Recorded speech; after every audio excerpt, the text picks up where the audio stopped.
ഇതൊരു മനുഷ്യന്റെ കഥയല്ല, ഇതൊരു മനസാക്ഷിയുടെ കഥയാണ്. ഇംഗ്ലണ്ടിൽ രാജാവിനു മുമ്പിൽ തലകുനിയാൻ നിരസിച്ച ഒരു നിയമപണ്ഡിതനുണ്ടായിരുന്നു. അവന്റെ പേരാണ് തോമസ് മൂർ. ഇംഗ്ലണ്ടിലെ മുഖ്യ നിയമാധികാരി ആയിരുന്നിട്ടും സെയിന്റ് തോമസ് മൂർ തന്റെ കുടുംബത്തോടൊപ്പമുള്ള പ്രാർത്ഥനയിൽ അത്ഭുതകരമായ ആത്മീയ തീഷ്ണത പുലർത്തിയിരുന്നു. സെയിന്റ് തോമസ് മൂർ തന്റെ ഭാര്യയെ ഹൃദയം നിറഞ്ഞ സ്നേഹത്തോടെ ബഹുമാനിച്ച ഒരു ഭർത്താവായിരുന്നു. അവനോടൊപ്പം ചിലവഴിക്കാൻ കിട്ടുന്ന ഓരോ നിമിഷവും അവൾ ഒരു അനുഗ്രഹമായി കണ്ടിരുന്നു. മക്കളുടെ പഠനത്തിലും കളികളിലും സ്നേഹത്തോടെ ഒപ്പം നിൽക്കുന്ന ഒരു പിതാവായിരുന്നു.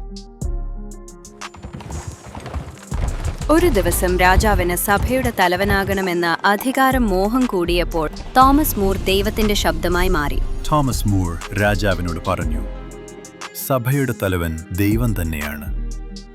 മനുഷ്യന്റെ കിരീടം കൊണ്ട് സ്വർഗത്തിന്റെ അധികാരം മാറ്റാനാവില്ല.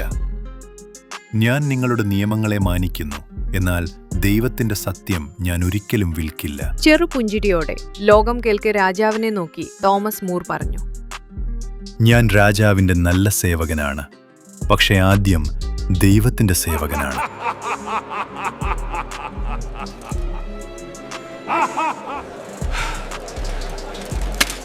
സെയിന്റ് തോമസ് മൂറിന്റെ ജീവിതം ഇവിടെ അവസാനിക്കുന്നില്ല.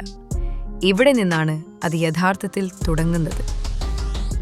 ഒരു മനുഷ്യന്റെ തല വെട്ടിയപ്പോൾ ഒരു രാജ്യത്തിന്റെ മനസാക്ഷി ഉണർന്നു.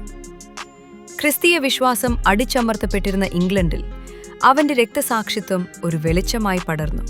പിന്നീട് ഇംഗ്ലണ്ട് ജനത ഒരു വിശ്വാസത്തിന്റെ ഒഴുക്കായി മാറി.